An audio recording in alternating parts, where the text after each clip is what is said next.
నాయకులు ఆర్ లోకేష్ గారి నాయకత్వంలో ఒక తిరుగులేనటువంటి శక్తిగా తెలుగుదేశం పార్టీ ఇవాళ నిలబడతా ఉంది.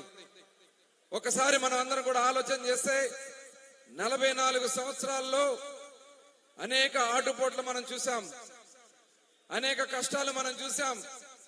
కానీ ఎప్పుడు తెలుగు జాతి గౌరవం కోసం మాత్రమే పనిచేసింది తెలుగుదేశం పార్టీ. అధికారం ఉన్నా అధికారం లేకపోయినా ఆ రోజు ప్రజా సంక్షేమం కోసం గాని ప్రజా సమస్యల కోసం గాని నిరంతరం నిలబడింది తెలుగుదేశం పార్టీ. ఇవాళ మనం చూసుకుంటే పార్టీని కూడా ఒక సంస్థాగతంగా నిర్మాణం చేసుకున్నాం.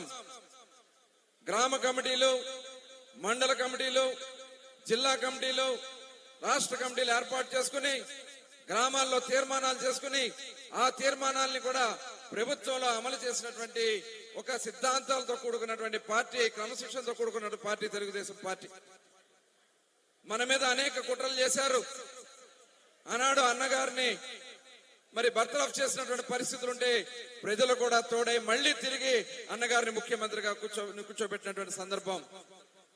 అలాగే ఈ రాష్ట్రాన్ని విడగొడితే తెలుగుదేశం పార్టీని భూస్థాపితం చేయొచ్చు అని చెప్పి కాంగ్రెస్ పార్టీ కుట్ర పన్నితే ఆ రోజున తెలుగు ప్రజల అండగా నిలబడి కాంగ్రెస్ పార్టీని ఆంధ్ర రాష్ట్రంలో లేకుండా మరి భూస్థాపితం చేసినటువంటి చరిత్ర ఒక్క ఆంధ్ర రాష్ట్రంలో తెలుగుదేశం పార్టీ నాయకత్వంలోనే ఉంది. ఇవాళ మరి 2014-19లో అనేక సంక్షేమ అభివృద్ధి కార్యక్రమాలు చేశాం. ఈ రాష్ట్రాన్ని రాజధాని కూడా లేనటువంటి రాష్ట్రానికి అమరావతికి రాజధాని పనులు స్టార్ట్ చేశాం, పోలవరం పనులు స్టార్ట్ చేశాం, అన్ని ప్రాంతాలను కూడా సమూలంగా నిర్మాణం చేశాం.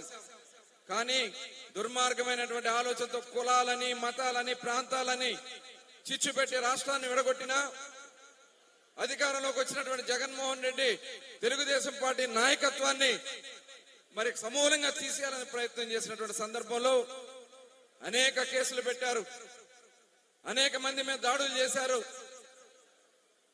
తెలుగుదేశం పార్టీ పెద్ద బీసీ నాయకత్వాన్ని ముందు అనగదొక్కాలని, ఎస్సీ నాయకత్వాన్ని అనగదొక్కాలని అందరి మీద కేసులు పెట్టారు, జైల్లో పెట్టారు. అచ్చెన్నాయుడు గారితో చూసుకున్నట్టయితే యనమల రామకృష్ణుడు గారు, మరి అయ్యన్న పాత్రుడు గారిని అయితే అనేక సార్లు అరెస్ట్ చేయడానికి చేసినటువంటి ప్రయత్నాలు, నా మీద కూడా ఒక హత్య కేసు పెట్టి నన్ను కూడా 54 రోజుల పాటు రాజమండ్రి జైల్లో పెట్టించడం, ఇలా అనేక మంది మీద అక్రమ కేసులు పెట్టి చివరికి తోట చంద్రయ్య అని చెప్పి ఒక బీసీ సోదరుడు తెలుగుదేశం పార్టీకి సపోర్ట్ గా ఉన్నాడని చెప్పి నడి రోడ్డు మీద కత్తి పీక మీద పెట్టి జై జగన్ అనమంటే జై చంద్రబాబు అని చెప్పి ప్రాణాలు ఇడిచినటువంటి చరిత్ర ఒక తెలుగుదేశం పార్టీ కార్యకర్తలో ఉందనే విషయాన్ని సందర్భంగా తెలియజేస్తా ఉన్నా.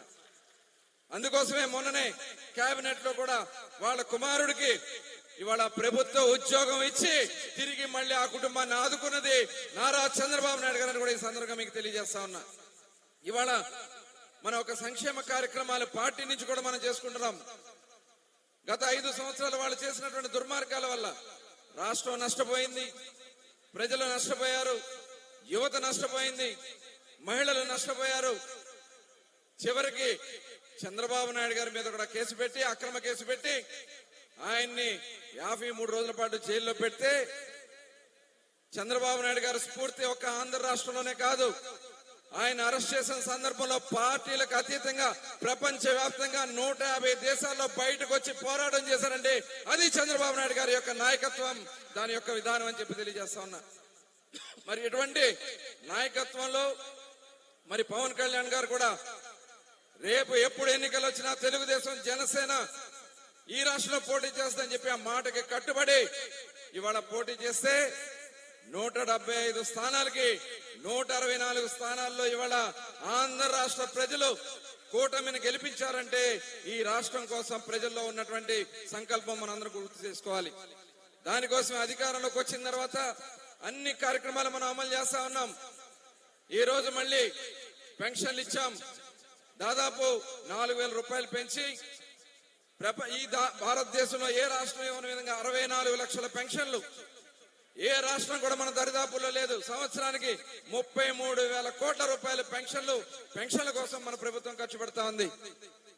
అదే కాదు, గ్యాస్ సిలిండర్లు, ఆడబిడ్డల కోసం దీపం పథకం, దీపం 1 పథకం తీసుకొచ్చింది చంద్రబాబు నాయుడు గారు.